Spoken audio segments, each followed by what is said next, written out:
2 years ago, I founded this group. We grew about 3,000 members on 5 continents. It was a very global thing. It was pretty darn cool. This is the very first piece of content I constructed. What we were trying to do at that time was to understand there's so much conversation around selecting accounts, and there's so much conversation around delivering ads. And I stopped and I said, but what happens in between? I mean, if you're really going to try to do ABM right, like what should you be doing in the middle? And in a large sense, that middle is what we're going to be talking about today. Orchestration was one of those things. I believe I'm the first person to have used it.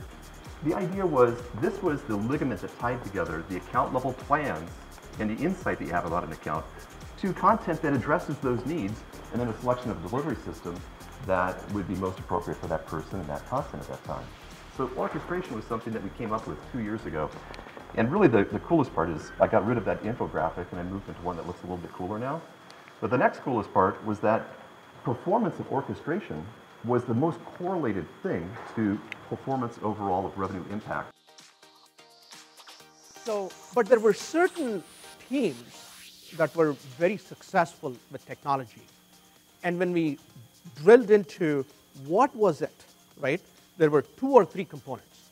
The first was they had a great partnership between the strategy piece and the technology operations piece.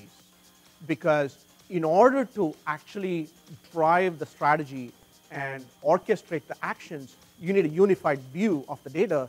There was no one system to do it, and that was where a very strong ops leader would come in and use the existing technologies in order to put that together.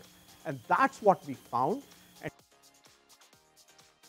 And so what we saw happening was a lot of what Srihari was talking about, was that you started to see this proliferation of tools, this proliferation of all these data sets, and really none of them were talking to each other. And what we've really been looking for, and the way we've thought about this space in general, is how do you get an orchestration where you get, I would say generally speaking, how do you get a lot of these enterprise applications working where you get workflows that connect one to the other, and you have a unified view of the customer and a unified data set. And what we thought was very interesting and compelling when we did invest in ZenIQ was they sort of flipped that whole paradigm. They said, look, use the tools that you're using today, and use the data sets that you're using today. You know, we can aggregate that and we can flow that into whatever tools you're using today. And you know, in many instances, you're doing account-based marketing, to use that term, unwittingly. It's taking you know who you should be reaching out to at what time and putting in the tool that you're using. And so when we think about the power couple and we think about account-based marketing, this concept of orchestration is very powerful and very relevant. As hard as it was to get it up and running, life is a little bit more simple in an MQL-centric point of view, right? Where you're just, hey, we're going to get leads and we're going to dump them in, and it enters the funnel, and you're the machinery that takes it on the other side, right? If you're going to be account-based, it's because you believe that there's a set of accounts that are better, more likely to close, driving the highest ACV, right? That's why you do account-based. Frankly, we talked about this for a long time. I mean, if you go do like a Google search of the blogosphere from 10 years ago, everyone was talking about, oh, the buyer, the buyer, the buyer, but frankly, we didn't really do it because we could hit our lead numbers by, again, going as big and wide as possible. Now we're trying to go narrow. And so when we do that, conversion is a requirement. It's a must-win situation, so we have to figure out what's most valuable and personalized to deliver to that buyer. Right? And then obviously, when you're going wide, something doesn't work out, they didn't sign up for a webinar, they didn't come to an event, you throw them in the garbage, you keep going. That's not account-based. We keep going on that account. So the number one thing I believe to be successful, the first step to being successful in account-based is that sales says, if you get me into this account, I got it. If you don't get that, you're dead. I'm telling you. It doesn't matter what the predictive machine said. It doesn't matter any of that. Unless it's going after a certain set of accounts, our data becomes strategic. Like I said, I don't love talking about data, but now I do because it's the most important thing you can do, and it's a breaking point for most of your programs. It just quickly became apparent that in order to be competitive and really be successful in marketing, you have to understand your technology, your website. You live and die by the website. All the different technologies that give you insight out there and data.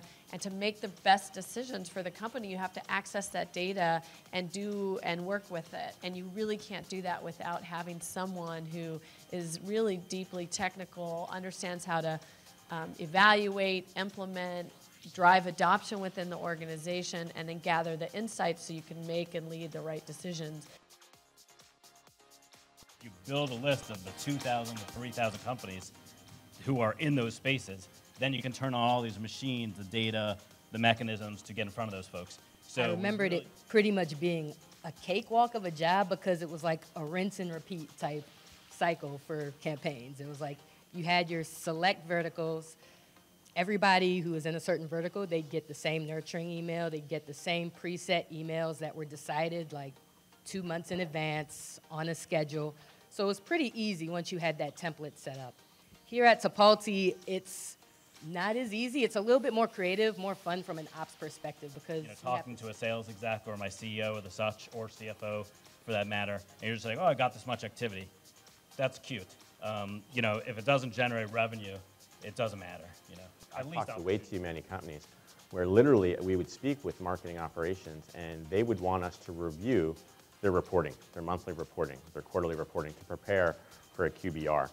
And they were not questioning the data. They were not analyzing it or interpreting it. What they were trying to do was get it to fit to a pre-existing narrative. And I think that's a huge mistake. And hopefully you see that in the panelists that we have up here today. Complete commitment to honest and transparent reporting against those metrics, being held accountable to real business outcomes.